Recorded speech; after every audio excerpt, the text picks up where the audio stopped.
অকল্যান্ডের একটা ইভেন্ট ছিল, ইভেন্টটা শেষ করে অর্থাৎ মেলাটা শেষ করে ফিরছি। এখন আকাশে মেঘ, অলরেডি সন্ধ্যা হতে চললো, হয়তো আর আধা ঘন্টার মধ্যেই এখানে অন্ধকার নেমে আসবে। বাড়িগুলো বেশ সুন্দর, ভালো লাগছে আর কি হাঁটতে। তো মেলাতে যেটা দেখলাম সেটা আর ভিডিও করার সুযোগ পাইনি, অনেক ক্রাউডই ছিল। তো যাই হোক, হোটেলে ফিরে যাচ্ছি। আশা করছি রাতের বেলায় একটা সুন্দর বৃষ্টি নামবে, সময়টাকে বেশ উপভোগ করব। সারাদিনই গুড়ি গুড়ি বৃষ্টি ছিল, খুব যে অসুবিধা হয়েছে সেটা নয়, অল্প একটু বৃষ্টি ছিল।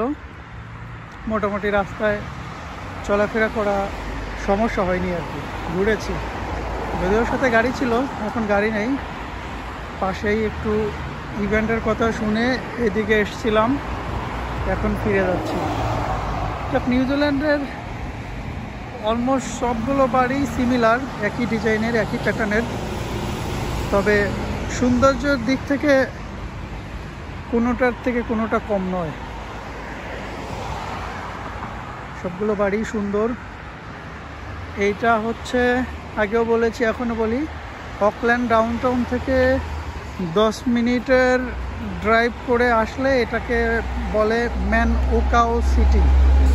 এই ম্যান ওকাওতে আছি আজ 4 দিন হলো, আগামীকালকেও থাকবো। এরপরে যাব অন্য একটি শহরে, কারণ স্বল্প সময় পুরো নিউজিল্যান্ড ঘোরার সময় পাবো কিনা, সুযোগ হবে কিনা, বাট চেষ্টা করব যতটা সম্ভব সিটিগুলোকে টাচ করা যায়।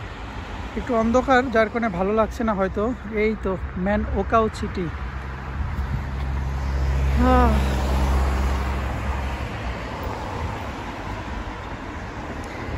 আমরা এই সমস্ত বাড়িঘর আসলে ফার্স্ট ওয়ার্ল্ড কান্ট্রিতে যেখানে যাই, মোটামুটি সবগুলো বাড়িরই প্যাটার্ন একরকমই, এগুলো এরকমই থাকে।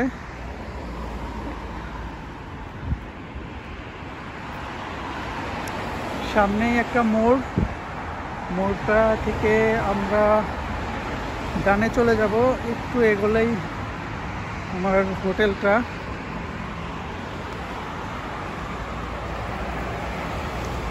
এটা একটা কি গাছ জানি না, অনেক ফুল চারদিকে পড়ে আছে, দেখতেও বেশ ভালো লাগছে আর কি। বাড়িটাও বেশ সুন্দর।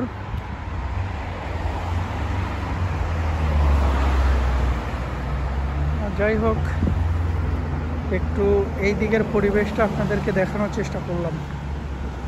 ভালো থাকবেন।